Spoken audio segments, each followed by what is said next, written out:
Power factor हमेशा cos theta में क्यों नापा जाता है, जबकि हमारे पास साइन है, टेन है, तो फिर कोस ही क्यों? इसी चीज़ को हम आज इस वीडियो में क्लियर करने वाले हैं। अगर जो वीडियो ज़रा भी हेल्पफुल लगे तो वीडियो को लाइक कर लेना, और अगर ऐसी वीडियोस आगे भी देखना चाहते हो तो चैनल को सब्सक्राइब जरूर कर लेना। तो चलो फिर शुरू करते हैं। पावर फैक्टर का इस्तेमाल हमेशा एसी पावर में किया जाता है, डीसी पावर में इसका कोई भी इस्तेमाल नहीं है। तो अगर हम एसी पावर का फॉर्मूला देखें तो वो होगा वी आई कोस थीटा। अब यहाँ पे एक मैं जनरल नॉलेज की बात बता दूं, चाहे कोस हो, चाहे टैन हो, चाहे साइन थीटा हो, कुछ भी हो, ये जो है ये दो चीज़ों के बीच का एंगल बताने के लिए हम इस्तेमाल करते हैं। और किन दोनों चीज़ों के बीच का? जिससे इसकी मल्टीप्लाई हो रही हो। यानी कि यहाँ पे जो कोस थीटा है वो वी और आई के बीच का एंगल है। ये जो थीटा है ये इनके बीच का एंगल है। इसका मतलब अगर ये आई है और ये वी है तो जो थीटा होगा वो होगा यहाँ पे, ये आई, ये वी और ये थीटा, मतलब इन दोनों के बीच का एंगल ये होगा थीटा। लेकिन कोस थीटा ही क्यों?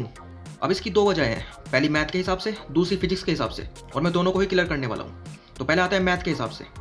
तो मान लो कोई तुम्हारा एक ट्रायंगल है, एक 90 डिग्री ट्रायंगल, और इसमें जो ये एंगल है ये है थीटा। अब अगर हम साइन थीटा की वैल्यू निकालें, साइन थीटा वो होती है ये अपॉन ये, इसको मान लेते हैं अपोजिट साइड क्योंकि इस थीटा के अपोजिट है, और जो सबसे लंबी साइड होती है उसको हम बोलते हैं हाइपोटेनस। तो साइन की वैल्यू जो होगी वो होगी ओ अपॉन एच। ऐसे ही कोस थीटा की वैल्यू होगी opposite side, sorry adjacent side upon hypotenuse, ये होती है एडजेसेंट साइड, इसको हम नाम देता है ए। तो कोस थीटा होगा ए अपॉन एच। ऐसे ही टेन इज इक्वल टू होगा ओ अपॉन ए, मतलब opposite side upon adjacent side. तो अब इन तीनों में से हमें कोई ऐसी क्वांटिटी चाहिए जो कि इसके और इसके बीच का रिश्ता कायम कर सके, मतलब इन दोनों के बीच में रिलेशनशिप। इसके लिए हमें चाहिए कोस, क्योंकि कोस में ही एच और ए दोनों आते हैं। हमारे लिए अपोजिट साइड का कोई काम ही नहीं है। तो इन दोनों में ओ दोनों में है, लेकिन इनमें से किसी के पास एच नहीं है, किसी के पास ए नहीं है। तो ऐसा कोस ही है सुटेबल है यहाँ पे, क्योंकि कोस ही वी और आई के बीच में एंगल कायम कर सकता है।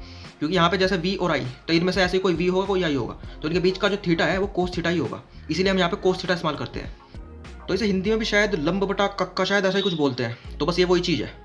अब देखते हैं फिजिक्स के हिसाब से।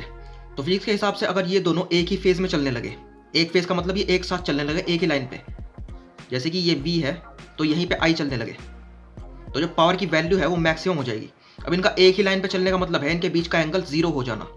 तो हमारे पास कोस ही ऐसी क्वांटिटी है जिसका एंगल अगर जीरो हो जाए तो उसकी वैल्यू मैक्सिमम हो जाती है। मतलब कोस जीरो की वैल्यू होगी 1, अगर हम यहाँ पे जीरो रख दें, 0 डिग्री। ऐसे ही कोस 90 की वैल्यू होगी 0, मतलब लोवेस्ट एंगल पे इसकी वैल्यू हाईएस्ट होगी, और हाईएस्ट एंगल पे इसकी वैल्यू लोवेस्ट होगी। और वहीं अगर हम साइन थीटा और टैन थीटा को देखें, साइन थीटा और टैन थीटा, तो इनमें क्या होता है, बढ़ते हुए एंगल के साथ वैल्यू बढ़ती जाती है। मतलब साइन 0 की वैल्यू होगी 0, ऐसे साइन 90 की वैल्यू जो होगी वो मैक्सिमम होगी यानी कि 1। ऐसे ही टैन की वैल्यू 0 होगी और उसकी जो वैल्यू है वो बढ़ती जाएगी बढ़ते हुए एंगल के साथ। तो अगर यहाँ पे हम साइन या टैन इस्तेमाल करें तो इसका मतलब ये होगा कि इनके बीच का एंगल बढ़ेगा, तो इसकी जो पावर फैक्टर है, जो मतलब एसी पावर है, वो भी बढ़ेगी, जो कि गलत है। इनके बीच का एंगल कम से कम होना चाहिए, तब पावर मैक्सिमम होगी। तो सिर्फ कोस ही ऐसा है जो कि इन सारी कसौटियों पर खरा उतरता है, और इसका इस्तेमाल सिर्फ इलेक्ट्रिकल पावर में नहीं होता, ये बहुत जगह पे होता है। जैसे कि वर्क डन का अगर फॉर्मूला देखें हम मैकेनिकल का, तो वो होगा force into displacement, cos theta. इसका मतलब ये है कि फोर्स और डिस्प्लेसमेंट अगर सेम डायरेक्शन में होगा तभी जो है वर्क डन की वैल्यू मैक्सिमम होगी।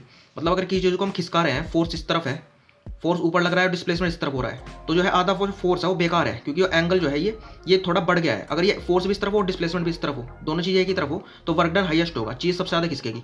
तो फिजिक्स में बहुत सी जगह पर इसका इस्तेमाल किया जाता है। तो उम्मीद है कि छोटे से वीडियो में आपको समझ में आ गया होगा। अगर ऐसा है तो वीडियो को लाइक कर लेना और चैनल को सब्सक्राइब कर लेना। और अगर ऐसे ही किसी और टॉपिक पे आपको वीडियो चाहिए तो भी आप कमेंट कर सकते हो। और अगर इस चीज़ से भी रिलेटेड कुछ रह गया हो जो समझ में ना आया हो तो उसे भी कमेंट कर सकते हो।